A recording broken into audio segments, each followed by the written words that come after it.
So if you're looking for an engaging podcast that you can grow your account to 1.6 million TikTok followers, also while learning how to take that skill set, take it off platform if TikTok were to explode and go away tomorrow, this is the podcast for you. We sit down with Zach and dig into how he did it, really learn a lot more about him than I ever thought we were going to in this episode. We dig deep into his story, his mindset, how he got to where he is, how he thinks of content creation, and he busts 3 myths about social media, and he gives you 3 tactical ways to go out and create on your own. All we ask you do is hit that subscribe button. We do all of this for free. It takes a lot of time and a lot of resources, so we want to make sure we can disseminate this to more people. And if you have any topics, people you want to interview, drop their names in the comments. I will go find them for you. I appreciate every single second that you give us of attention, so I want to value it and enjoy the episode. Welcome to the Prime People Podcast, where we cover all things that got us to where we are today, our team building strategies, the marketing and sales tips that we've learned through thousands of transactions, productivity tips, ways to really just hold yourself accountable to accomplishing what you want to accomplish, and all things content creation, personal development, and not to mention we have some of the best guests on the planet. What's going on in your world? Man, my world is, if it was any better, I'd have to be twins to handle, man. It's been fantastic. Got a lot of things rolling. About to be starting a podcast just like yourself, man. Well, awesome. So I can get that rolling. It's going to be called Just a Tip. It's only going to be a 2-minute podcast. That's awesome. So what is it? Is it you solo? You bringing on guests? What does that look like? I'll be bringing on guests. Yep. And literally just going to be asking for 2 minutes of their time. They'll answer one community question and give one humongous tip that they can give to the audience. So my goal is that being so short, it'll be a lot easier to get higher level people. So I need like 2 minutes. Eric Sue and Neil Patel have one of my favorite podcasts. I actually found it, and we'll get into this in a second, but I found it through a Clubhouse room that our friend Giselle launched, and it's like a 5-minute podcast. And I literally downloaded all their episodes. I cleaned my garage the other day. I'm just cutting into it. So the short form. I figure how easy is that to consume? Yeah. Like it's just a couple minutes. And I say 2 minutes. It might be 3, might be 3.5. Could be a slight little conversation, but short, sweet point.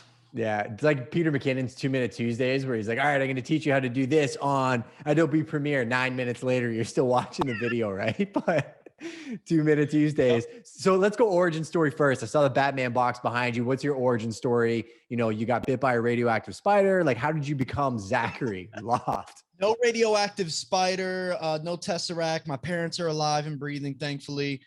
So my origin story, really, if we're getting deep, was just like bullying, going after attention from anybody that could breathe, and just overall not being an enjoyable person to be around. My parents are both active duty military, and I kind of didn't get, I don't know how to really put it, but really just I sought attention from anybody that was in front of me. And it led to bullying. It just led to this awful just situation I burned myself into. And so for about 4 years, I was homeschooled. It was that bad. They pulled me out of school, came back, and then was just like, you know what? I'm just going to be quiet. I'm going to sit to myself. I'm going to do my thing. I had a couple friends, but really I was so scarred from it. Joined the military thinking, okay, like these guys have to like me, right? Yeah. And I got in there and I finally felt like I had a purpose. But the leadership was just so bad consistently. I just got dealt a bad hand, really, from company to platoon. It was just constant, bad direction, bad leadership, and it really put a bad taste in my mouth. I got hooked into the entrepreneurial world, though. When I got back from my first deployment, or only deployment, I had an opportunity with a friend of mine where we just kind of sat around. We're like, yo, I miss sports. We can't play sports. Like, we're done with high school. There's like 40 and over leagues, and then there's high school. There's nothing in between. We're not going to play pro. And so we decided to create a soccer league. And we spent way too much money. We made our prices way too low. But I fell in love with the art of marketing it. I fell in love with getting it in front of people. I fell in love with the idea of being able to be creative and not really having to answer to anybody, so I could try stuff. And though we made like 82 grand in a year, we probably spent 78. So that was another lesson in the financial world, but I fell in love with it. And then after getting fired from 2 other jobs and then leaving my Department of Corrections job in the middle of the night, like Batman, I became a realtor, scared out of my mind. and really only got good at it because I attacked it from the perspective of I don't know everything, so I need to be a sponge and learn anything I can. Then we ended up starting a partnership with my man Austin, grew a team, took that team, turned it into a brokerage, and now I'm rebuilding a new team. So it's been really fun. So you're still fairly active, right, in the real estate space from that perspective, right? Like you're out there, you're running your own brokerage now. So you took your team, formed Loft Realty. You're the CEO, kind of visionary. Are you in the field trading, or is your team handling most of the kind of boots on the ground stuff? Team's handling most on the ground. My job really is brand, really just pushing the brand in the right direction, marketing to the proper demographic, and then advertising to that demographic in a way that's going to have a better conversion rate. So whether it be digital or physical, I'm running all the operations from discovery all the way over to conversion, obviously being a closing, and making sure that it's less of a transaction, more of an experience that'll lead us to being able to perpetuate the brand to more and more people. I think that's a visionary's way to look at it. We've been doing deep dives all week, actually all month, with different people talking about the state of affairs in the real estate industry. And the future of it is exactly what you said. It is, amplifying the brands of the people that work within your organization, amplifying the brand of your organization, and collectively looking to provide a better consumer experience. You identified that it's fairly early on. When you're doing that transition and not being in the field as much as you were previously, your role still becomes one of the most important things on the planet, because the way that they're conducting themselves and being a representative of the company comes from the leadership and the top down. So what do you exemplify, or what exemplifies a good leader to you, or what qualities do you try to impart within your organization being in the position that you're in? Well, starting off, the first number one quality of a leader, you have to be a great follower. I am not of the mindset that there's one way to lead. I am on the side of the argument of the greatest leaders are also the ones who will listen when the time is needed, who are the best followers, because what that brings, and first of all, everybody is a leader in some way, shape, or form within our organization. They're in charge of or leading somebody in some direction. At the very least, they're leading their clients. So to be able to listen to their clients, to be able to be coachable and listen to critique, to be able to take somebody on that maybe is a better at something and being like, you know what, you're better than me at that. I'm going to follow you in that direction.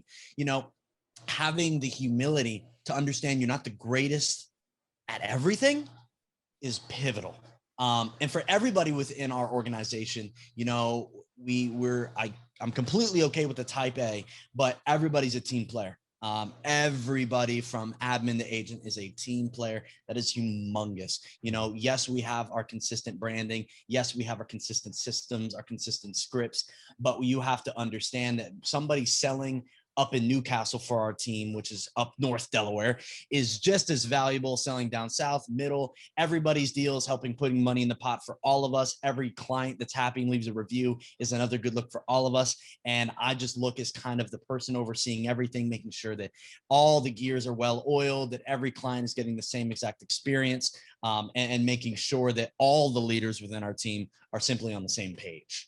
You're a firefighter and an air traffic controller. That'll probably speak to you a little bit, right? You're just standing there in the laneways with your 2 waving batons. Oh, no, you go that way. No, you go that way. And then they come to you saying, hey, man, this deal's about to blow up. How do I fix it? And that's kind of the funnest part about what we do in our organization as well as yours, right? And part of that, you talk about being a follower. I watch you do it, right? Jumping around clubhouse room to clubhouse room, interacting, launching a podcast, pulling ideas from people that are better at certain things than you are. Where does that hunger come from? It's something that obviously you've identified, but deep down, what do you think your ultimate desire is in that constant wanting to learn? It's a great question. There's a couple things my mind goes to immediately. There's no greater why than needing to survive. And the way that I walked away from the Department of Corrections and went full-time real estate without a single closing under my belt and 2 active clients was not smart. No savings, no anything, but it was the only way I feel that I would have put myself where I'm at now. I literally put both of my shoulders to the wall, felt the cold going down my neck, understanding there is no backwards. Backwards is foreclosure. It's marriage problems. It's not being able to support a future son or daughter. And now we have our beautiful daughter. At the time we didn't. it comes with being able to put food in our dog bowls, paying our insurance. Like, I couldn't sleep. My why was survival. And I try and put myself now. I literally try and put myself in those situations now where I have 80K in the bank and somebody find me a place where I can put 75 grand. Like, I don't want to have money. I want to look at my bank account and be like, dang, that's empty. Like, even if I have to just compartmentalize and not think about, oh, well, you have a rental property and you have this investment portfolio. Like, literally, I want my checking account to look terrible every time. And that's a weird motivation for me. It's like how some people set their clocks 15 minutes ahead of time to make themselves feel like they're late. I try to make the bank account as low as possible, make myself feel like I'm broke. And then the other side of things is just coming up as a kid, everybody from my fellow classmates to quote unquote friends, teachers, no one gave me anything. Like, no one thought I was going to be anything. I was a little bit athletic. I was smart on paper, but socially I was a wreck. I was almost bipolar from the fact I was either 100% energy or 0%. Mm-hmm. There was no in between. I didn't know how to compose myself. It was all about me. I didn't care about anybody else. And the less people showed me attention, the more I just cared about myself. And it didn't work. And then getting fired from jobs and, almost losing my wife. I had looked back at every mistake that had happened in my life and every bad scenario I've been put in. And I now see it as I'm the common variable. I'm the common denominator. I'm the person who has to fix me. It's not these people that have to fix them when they get around me.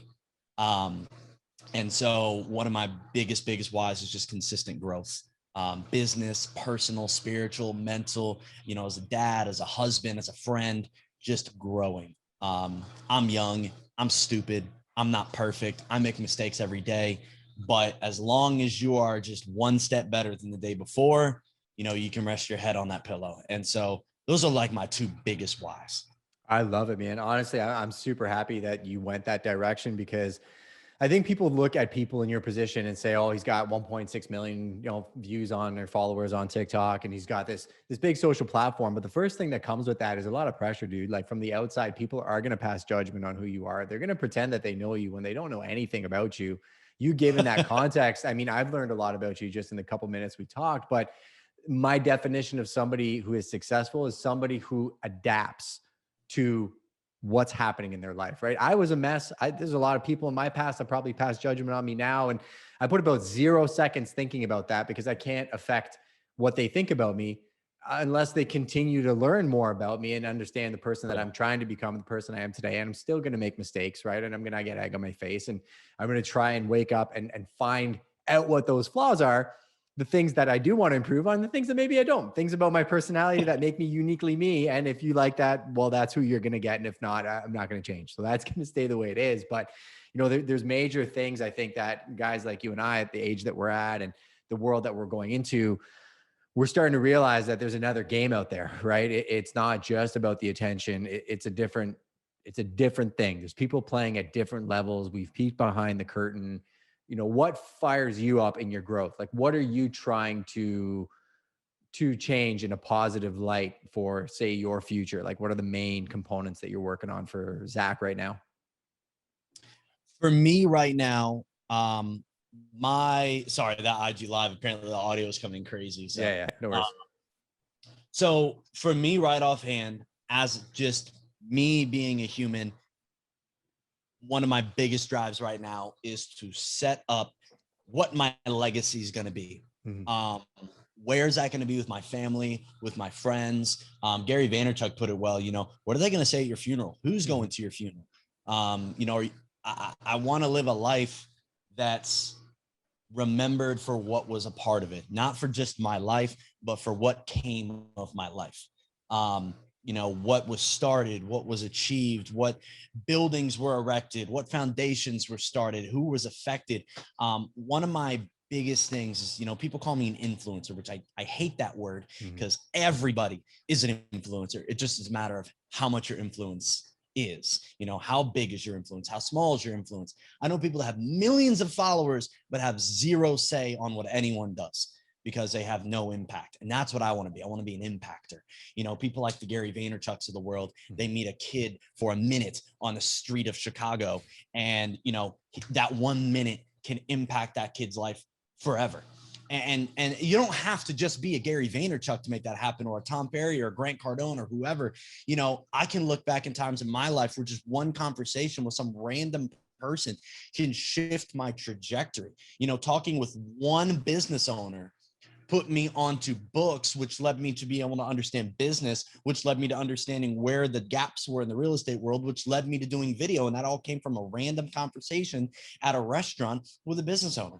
So because you're open, right? Because you're a sponge. What you said earlier is why that happens, because you're open to impact from other people. And now you want to be a conduit for that impact to others. Yeah.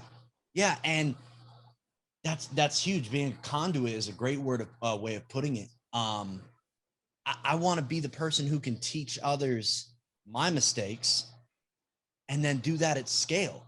You know, I want to be the person I wish I met when I was 14, you know, because I did join the Army, and I look back at it as wasting 6 to 7 years of my life that I could have been growing a business. But coming up in a lifestyle where both my parents are military, they love me, I love them, no harm in their parenting, but I was never given any type of influence into other directions other than get a job, make your career, go to college, have a family, wife, big offense, retire at 65, and have to get a second job. I was never shown any of that. It wasn't until I was exposed to it that I started to even have the ability to learn about it. So I like to get and chat with these, you know, these juniors and seniors in high school, just to let them know there's another option. You know, there's another opportunity out there. And I think now entrepreneurship is kind of like the sexy thing. Like everyone does it, everyone talks about it. So it's changed a little bit. But like one of the biggest drivers for me to get out of bed right now is just to grow into a better me. So when the universe needs me to speak to somebody, to listen to somebody, to grow something, like I feel there's going to be that one interaction in my life where life is literally going to say, are you ready or are you not? Like here or there. Like there's a keynote opportunity to speak on a stage in front of 20,000 people. You're going to meet this dude at a bar, and your energy is going to be the sole determination as to whether you make it on that stage or you never even talk to him. And I want to be in a situation where my energy's there, my motivation's there, my education's there, my humility is there. I'm grateful for everything in my life. And just being the best person I can be is really just at the core of it what motivates me. Yeah. And I think what motivates me talking to people like yourself and other people that I see are doing things or looking to have an impact is it's like it's you versus you. It's not like it's you or them, it's you and them. And a lot of rooms that we've been in and partaken in, it's giving that tactical advice. So I do want to dig into some practical and tactical information for the people that are here, because I mean, here's a point before we dig into that. People want to be a TikTok star because they want to be a TikTok star. They want to be a YouTuber because they want to be a YouTuber. They want to be an influencer because they want to be an influencer. They don't want to do the work that it takes to be those things. And they don't understand what it takes to become those things. They just want the title. So let's break that down first. What does it mean to you, or what is the work required to do the things that you're doing online? People love point A and point Z. They hate everything in between. They love writing it down. They love putting it on the dream board, and they love daydreaming about the result, but the work in between, man. So first of all, everything I personally have in my life has been the result of jump, build, plane on the way down. The biggest piece of work that I can stress to anybody listening to this is do the work up front, do the action up front, buy the investment property, figure out how property management works afterwards. You know, open up that business, put your product up there for sale, learn about the analytics of your social media platforms later. You know, make the video, worry about the best time to post it later. Do the action, like do the thing, figure it out. A great analogy is a baby doesn't learn how to walk by walking. A baby learns to walk by running.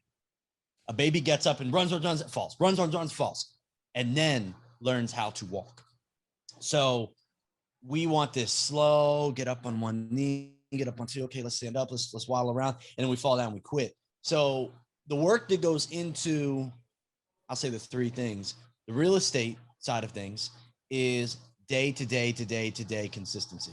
Doing the tiny little things every single day. For me, it was my morning routine. I read the Miracle Morning, got addicted to it. You know, having the gym in my life, having some gratitudes in my life, some meditation in my life, are humongous assets to getting my day started right.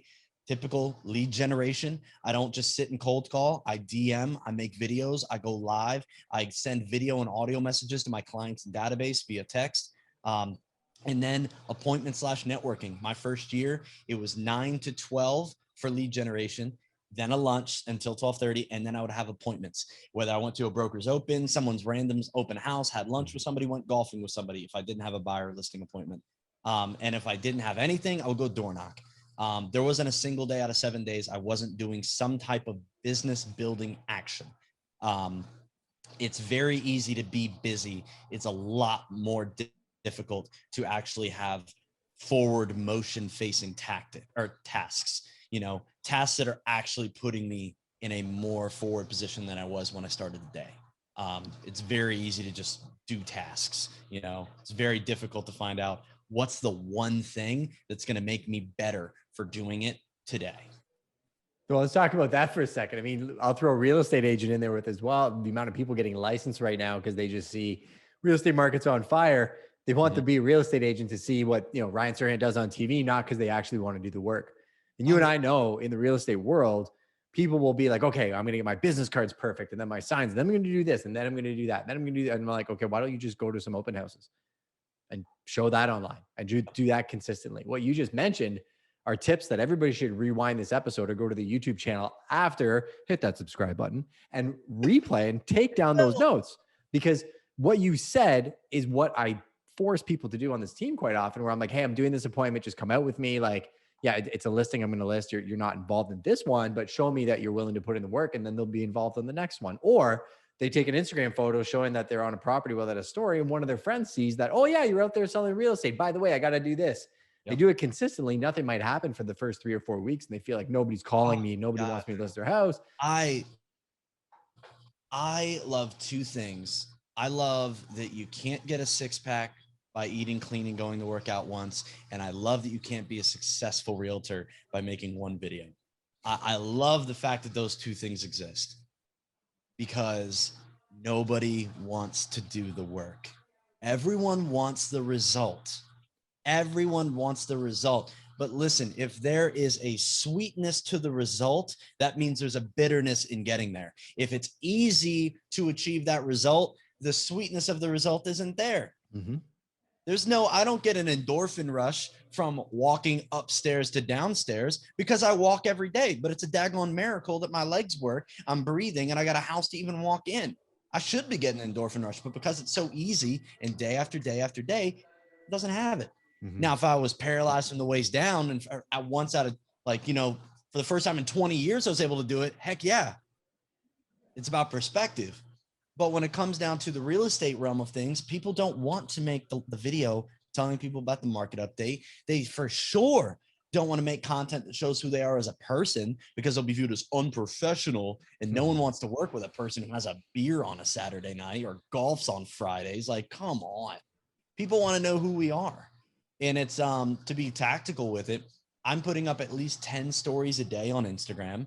I'm making at least 4 posts a week on Instagram feed, and I'm making reels. I'm making IGTVs, at least 3 reels a week and at least 1 IGTV a week. And you can go back on my profile and look at my numbers. If I'm wrong, DM me. You are never not going to see that red circle around my profile. All right. You're always going to see content, because people love living through other people. That's the world we're in. And if you want someone to learn to live through you and love you, you got to put out content. I'm sorry, go ahead. No, I love it, man. It's funny, right? Like, I'm taking my notepad and I'm writing these down. Let's go through those again. You do 10 stories, you do 4 feed posts. Yeah, 3 to 4 feed posts, which is a picture, a carousel, or a video that's not considered a story, IGTV, or reel. Yep. 3 reels a week, which I personally lowered down to 1. I still suggest 3. Okay. I suggest 3 for putting in the reps of short form. Okay. I'm doing one myself because I'm getting really concerned with the algorithm for Instagram at the time of recording this. So I don't know if it's worth the time right now. I've actually diverted a little bit more time back to TikTok. What's your concern with the algorithm for Instagram? My concern from the release of it was that it was a hatch job project. Sure. That the algorithm hadn't been completed. They didn't know what the end product was going to be. Heck, when it first released, it was only 15 seconds. And they're like, okay, now 30. Okay, it has to be vertical. Now it doesn't. There was no camera roll. Now you can. It just, they try to make their own thing with features that weren't even ready yet. And it's interesting. It's forced the algorithm to build out this kind of weird thing where you're either A, it's seen by a little under who you follow. B, you'll have a little bit more views than you have followers. Or C, it's just shit crazy viral. Yeah. Like there's no in between. For sure. Yeah. That's amazing you say that. I just saw that. I had one that hit 140, which is not normal for me. There's no middle ground. And I hate it because what's beautiful about the TikTok algorithm is there's levels and stages based off the engagement, based off how well it did with the audience, the public, the private, the follow, the For You page, like all this factors in, and it's a really good algorithm.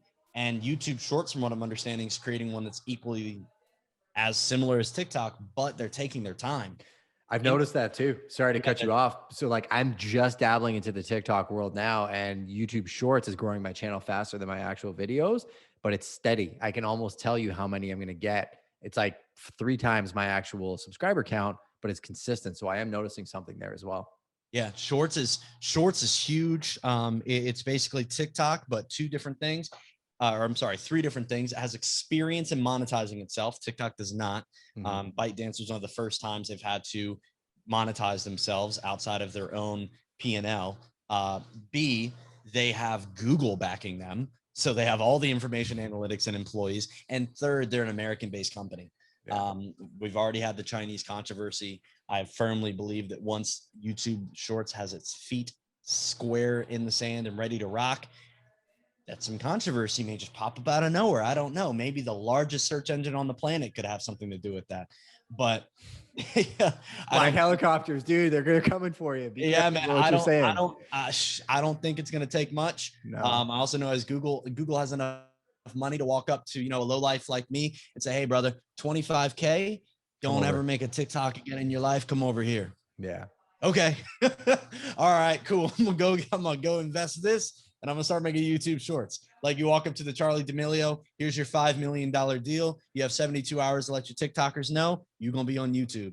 Spotify, Rogan. I mean, it is what it is, right? You look at the landscape of the world. You've been saying this for months too. I've noticed, and I think it blew by a lot of people. I mean, it's to your detriment because you have such a huge account on TikTok, but you noticed it. And now you're adapting, just like we talked about all episode, right? It may still be there, and that's why I've been on Clubhouse a little bit less. I just day trade attention. That's all I do.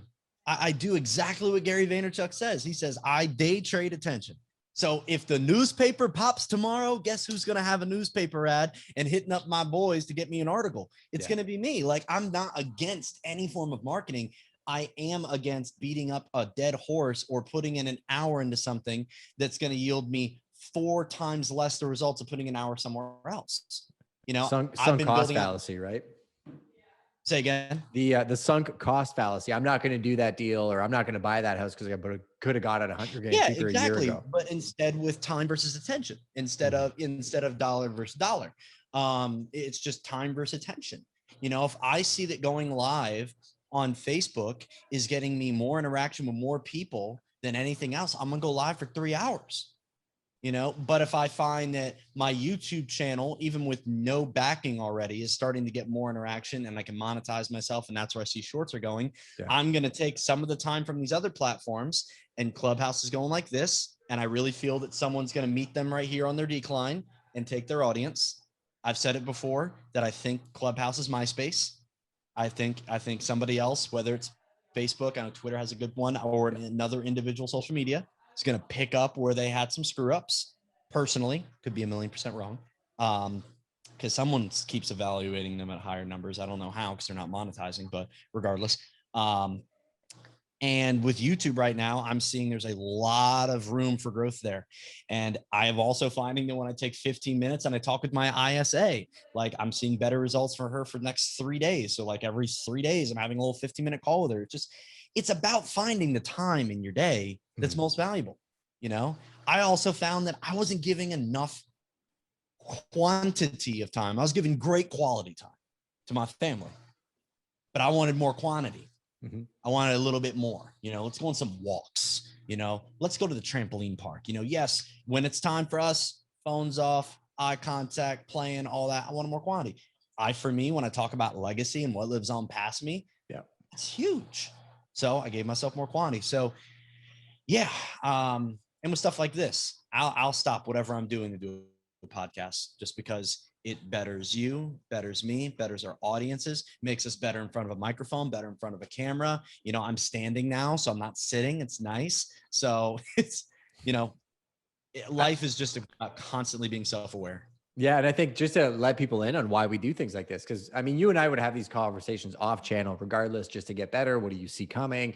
I'm sharing my tips with you. You're sharing my tips with, or your tips with me.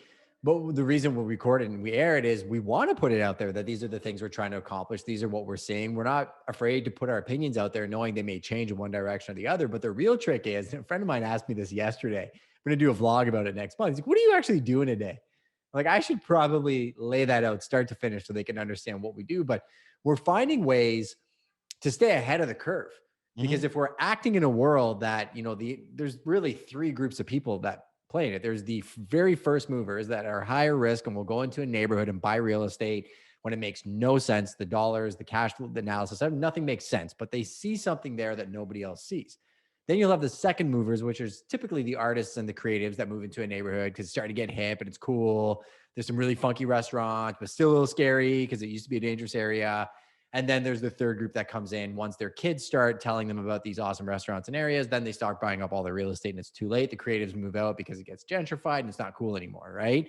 Media platforms, the whole world is kind of like that, especially when it comes to attention. I mean, you're in the business of sales and marketing, you're in the real estate business, but you're also in the attention business and the media business. So for me to sit down with a guy like you and hear your insights, and I'm taking notes and these bells are going off, it's going to impact my digital strategy for the next year or 2 years. I'm going to pay a little bit closer attention to different things, and I'm going to disseminate that down to my organization and then my community and the people that I know that own businesses. And we all get better as a collective because we're putting in the work consistently and you're doing it, right? So I appreciate you for taking the time and telling me everything that you're telling me, because, you know, it's helping me formulate a plan because the world's moving faster than I think anybody's ever experienced before. Yeah. Oh, dude, when you talk about so if you think about the main form of communication, you know, in the media, you know, we had radio broadcasts from the late 1800s up until like the 60s be like one of the main forms of media consumption outside of the newspaper. And then TV took over around the 70s into the early 2000s, half that time frame. And now we have this phone, which has become everything with so many different little subcategories, because you can also have audio and video, and soon we're going to have AR and we're going to have all these other things. You know, it's just about paying attention to those minute little details and those tiny little things, because at the end of the day, you don't even have to put money in. Like Clubhouse is a great example for both of us, man. We didn't have to put in any money to be in there early. It was simply an investment of time. At the end of the day, either A, you lost the time, or B, your time's going to be multiplied here on and there, you know, forward, whatever word I was trying to say, because you were on early. You were one of the trendsetters. At the very least, you just wasted your time. And there are people will say, well, man, I don't want to waste my time. I swear to God, if I could see your entire day, hour by hour, you waste hours of your time doing nothing. I would much rather be sitting on the toilet in a Clubhouse room than just, you know, diddling around on TikTok. So it's yeah. And I appreciate you, man. When it comes to the changes in the world, we need each other. You know, let's talk about a big subject, Zillow. I mean, everyone's scared out their mind on what Zillow is going to do, but why? You know, why? You know, there's still travel agents out here destroying it, and Travelocity and all them been around since, you know, trying to take over the hotel industry since 2003, 2004. You know, they're still here 17 years later. I just don't understand the concept of fearing the person above you, because everyone has a boss and everyone has a superior. Everyone has someone else they're scared of. Like, for example, Let me lay out a way that real estate agents could be out of business by the end of the year. Jeff Bezos comes and says, I'm not the CEO of Amazon anymore, so now I'm starting Bezos Realty. If you want your home listed, it's going to be listed with us and it's going to be listed on Amazon. I'm also buying out all these MLSs and you're not allowed to use them anymore. And that will literally be 0.0111111% of his bank account. He's done all that. Then he's going to hire out an entire factory's worth of people. And he's going to take us agents who are now scrounging for business and say, for 1%, you can represent them as an agent. We get the rest of the percent, or you can get paid on salary to be one of our buyer's agents located out of a warehouse, just like their products. And we're gone and we're done. And in the meantime, he's also made Bezos coin, which means you can only purchase with this cryptocurrency. And he's going to build up his own stock portfolio while running this entire business because crypto goes up with the more people that use it. Like, you can sit here and fearmonger all day, but people can do that for years and years and years. Fear, and not do anything when they really had 18 years worth of time. They could have been building up a business, making money, making investments. Relationships, skill sets, all of this they could have been doing for 18, 20 years. Yeah. People have been saying Zillow. This is not the first time people have been starting to talk about Zillow. This has been conversation like 2008, 2009, ever since the crash happened. People didn't think realtors were going to recover from the crash because they thought Zillow was going to come through and eat everything up. Yeah. It's always going to be a new horror story. At the end of the day, though, I would much rather say, you know what, there's a chance that could happen. But over the next 6, 7, 8, 9, 10, 15 years, I'm going to grind my ass off so that when and if it does happen, I have other options. I have money set aside. I have relationships. You know, me and Justin are going to go start a barber shop now because we've been cool for the past 10 years. Like, I said to my wife the other day, I'm like, what we're doing in our world anyways, I could quit real estate tomorrow and still be okay. I can open a jiu-jitsu academy or a coffee shop or whatever it's going to be because the same principles apply across industries, right? Yeah. Yeah. Business is business. It's relationships. Talked about this the other night. I remember I was in my backyard. We were in a clubhouse room talking about this, and we were talking about skill sets. And that's the last thing we're going to dig into here is, you know, developing these skill sets. And it's not a how or when. It's an integral thing that people have to understand they need to do to be successful in the future.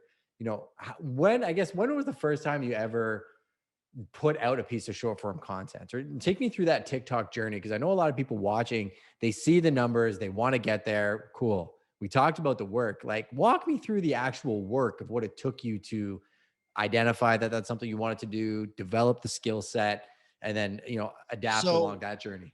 So it's going to sound easier because there's one factor that I'm going to have to include in this. So TikTok was a perfect example of the supply and demand of the social media landscape.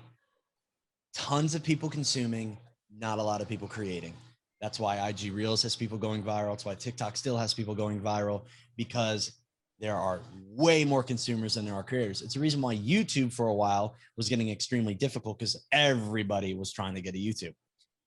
And it's the reason why it's very difficult to grow on Instagram, because so many people who have Instagram also create, they put out posts.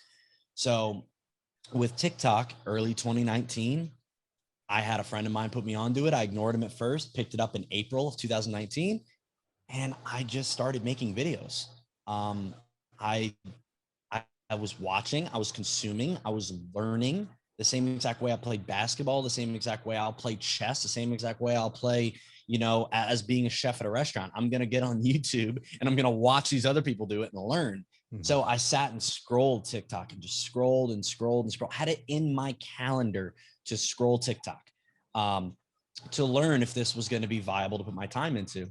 And then I just started making content, you know, and if I scrolled and I said, oh, that's a funny idea, but what if I put the spin on it? I would make it. Or what? Give me an example of content. I'm just going to cut you off just because I'm looking at it from like a user. I mean, you can guys, anybody can scroll the bottom of my TikTok and look at the content I was making. My first one was like an intro. It's like, hi, I'm Zachary. This is TikTok. I don't know what's going on. Another example was, you know, content could be just taking a sound, allowing the creative juices to flow and try to figure out a way to use a sound. You know, for a while at the time, the trailer for the last Avengers Endgame had just come out, and there was this phrase by Thanos that said, "And all you did all this just to come right back to me." And it was a popular sound. So I said, okay, I did it as a for sale by owner trying to sell their own home. And at the very end, I was like, did all that just to come back to me. So like Amazing. being creative with the sounds that are being used. Yeah. And then find your niche. I really feel like there's three. I feel it's super business, mixture of business and personal, or fully personal. I go the fully personal route. Glenda Baker does a great job going the full business route. The mortgage guy, Queen City Realtor, they do a great job of going right down the middle, where they'll take trends and they'll turn it into real estate style stuff. And I did that at first, but I kind of sifted into, okay, I kind of have my own story to tell. It doesn't have to really be about real estate. It could be about Department of Corrections, military, the food I like. Mm-hmm. I'm going to get people to follow me, not what I do. Yeah. Because people don't buy what you do, they buy who you are. So I just started making content. I did stories. Stories became my thing. On IG, right? On TikTok. Okay, I didn't know stories were on TikTok. Oh, no, I'm sorry. Story time, like me telling stories. Oh, yeah, okay, that makes sense. Yeah. Story time. Yeah, like telling stories was my thing. And I kept doing it. Now, the only problem with that was it's a finite thing. I only have so many stories I could tell. So it involved getting more and more creative. But the growth happened. I mean, but here's the other factor that I kind of alluded to at the beginning that people aren't thinking about. It's interesting how the world can change their opinion on something so quickly. Yeah. To the point where you don't even remember where there was a time that we didn't all have that opinion. For example, as of the late 90s, Augusta National was still a all-white golf course. You know, up until 2012, Don't Ask, Don't Tell was still around with the Army. Like certain things you're just like, what? In my lifetime? And just 2 years ago, having TikTok, not to put that on either of those two levels, but sure, having TikTok was viewed as you're a child, you're trying to look at kids, there's a kids app, you're weird, were you dancing? Like it just literally, if someone saw TikTok on your phone, it was like cringe. It was weird. Mm-hmm. And it was a very short time ago. And when I got on there and I had one video, got 30,000 views, and I was like, okay, I'm not getting 30,000 views anywhere else. Then 60, and then I like a 250,000 one. And I got up to 10,000 followers. I hadn't gotten to 10,000 followers anywhere else. I remember I sat down with my best friend. I was like, dude, I really think there's room for this in the world. I think Vine did extremely well. And the only reason it died was because they couldn't monetize themselves. People loved it. The world's also getting quicker and quicker and quicker with their attention spans. They want quick content. And this really doesn't have any status or, you know, any kind of status quo or norm. Like people can come in and make their own norm, which makes room for new creators, new content, new ideas. Dude, like I remember one of the things is probably, I go back and say it's the most right thing I've ever said about any social media platform. In early 2019, I was sitting at that lunch table in June at Chick-fil-A, and I told him, I said, I think there are going to be famous musical artists that come from this because it's a sound-based app that people are allowed to be creative with. And dude, I don't know the stat. I'd love to look it up. But at any given time, 5 to 6 songs in the top 10 on Billboard originated from being popular on TikTok. There are so many songs that have been bred from TikTok. And so for me, it was, even when it was weird or new or there was no norm, I was still creating content. I was still pushing forward. I was still just making a video. Just make a video, see what happens. I've had 99% of my content flop. Everyone only thinks about the 1% that went super, super duper viral. Mm-hmm. That's all they care about. People are addicted to virality, not the actual continuality of posting content. I'm addicted to posting content, the creativity that goes into it, the psychology goes between what does well, what doesn't, and becoming better and growing. You know, being addicted to virality is like being addicted to a drug, because every time you go viral, you're going to make that your new bar. That's your new high. I got to beat that. And if you try and do that, you're going to just grind yourself to the bone, putting out video after video after video, holding yourself to that standard. What you said, I've heard Peter McKinnon say as well too, right? Like when you start paying attention to the followers and the likes and changing who you are to think, okay, now I got to do this now, you tend to lose it because your audience will tell. And if you're creating for the sake of creating and enjoying the process, your audience is right there with you. And I think that's, you've really enlightened me in a couple key things too, with how I'm doing things. And especially from a personal perspective, I don't like the word brand. I don't like the word influencer. I don't like it when people, are acting like this is another person. I think it's just another platform to express the person that you are, and the same person that I am in my morning meetings with my wife, with my daughter, with my clients. I kind of want to just be the exact same guy all the time, because then there's no pressure. And if I grow, I grow. And if I don't, I don't. But what you just said was, you didn't really get precious about your content. You didn't sit there for a week thinking, oh God, I got to make the perfect viral post, and then post it, nothing happens, and you gave up. You just kept iterating and trying and chopping down that tree one axe swing at a time, right? And one common thing I've heard from all creators is it's always the content you never thought would do well that goes viral. That's true. And that's the exact content that people keep on their camera roll or don't even try, because they're like, oh, such and such would think X. Just post it. Yeah. Just what is the worst that could happen?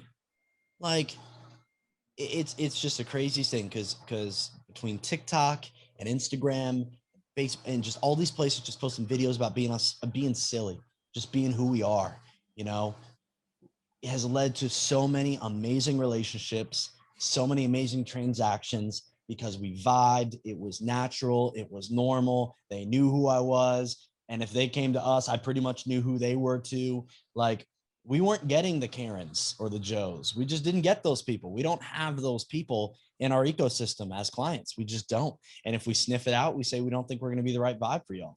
Yeah. Like, I'm going to make a listing video and you're going to critique it. No, that's not how it works.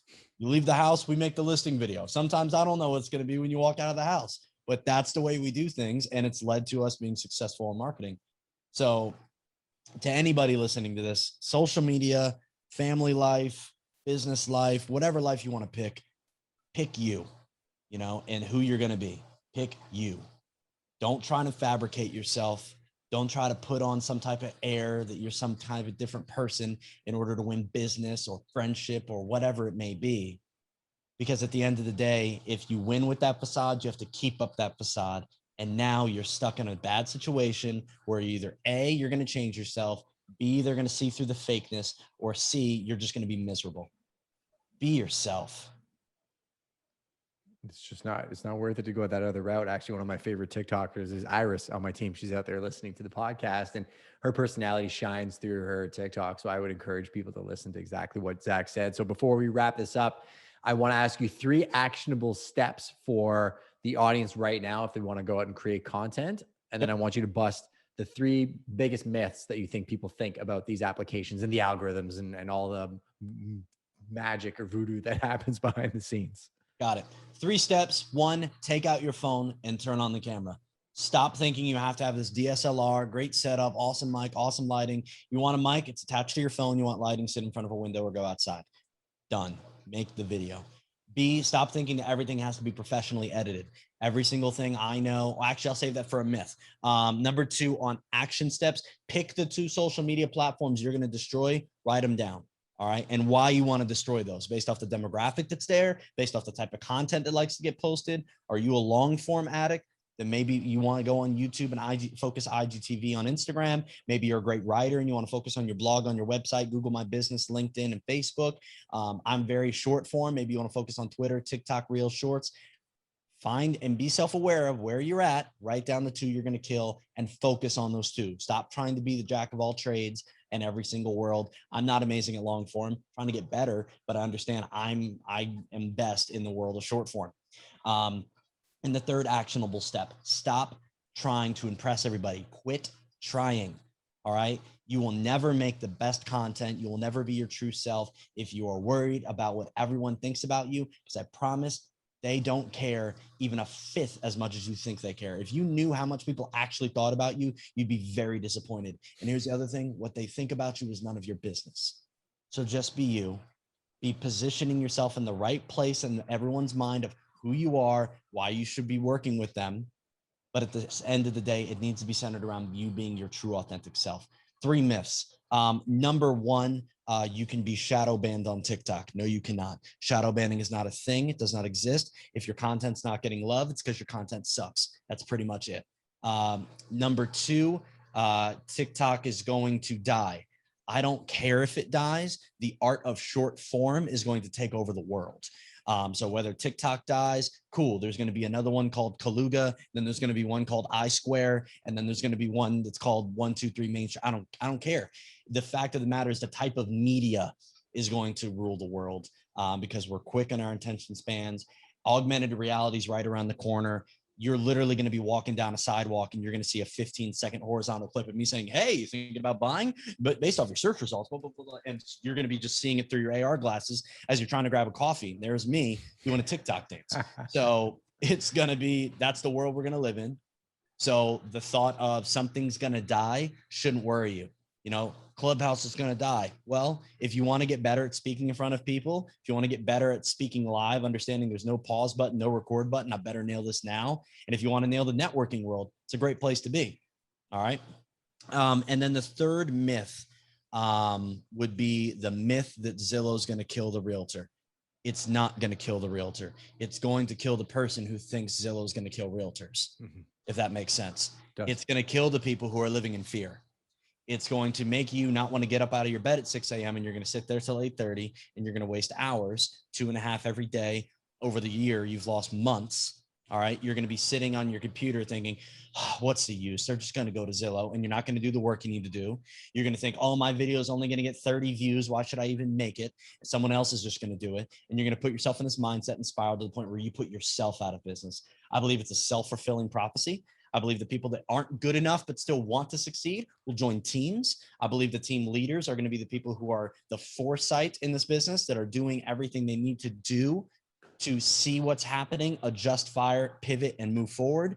They may see, hey, we may be getting paid less in the near future. That means we need to do more volume or bring on different patterns. Maybe we need to offer property management. Maybe we need to have investing options for, cash credit lines. Maybe we need to start doing hard money options. Maybe we need to put together an investing share pool like Grant Cardone's 10X Capital has.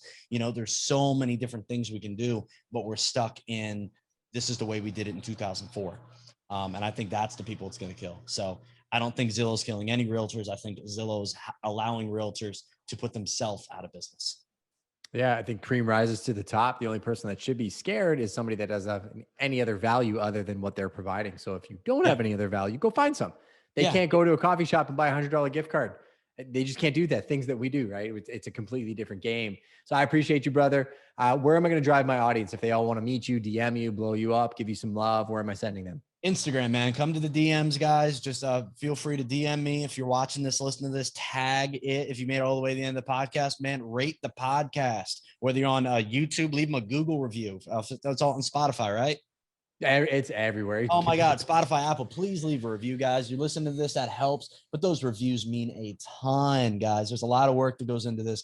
Make sure you're leaving a review. And if you want to follow me, just Instagram's easiest. I'm on TikTok, but if you want to communicate, Instagram's the bomb. But yeah, man, I appreciate you having me on, man. I really do. Glad we can make this happen. No, we always have fun, man. Looking forward to your podcast. When that comes out, I'll be sharing the love and spreading that out as well. You have a great day, my man. Sure. Appreciate you, Brody. All right. Take care, brother.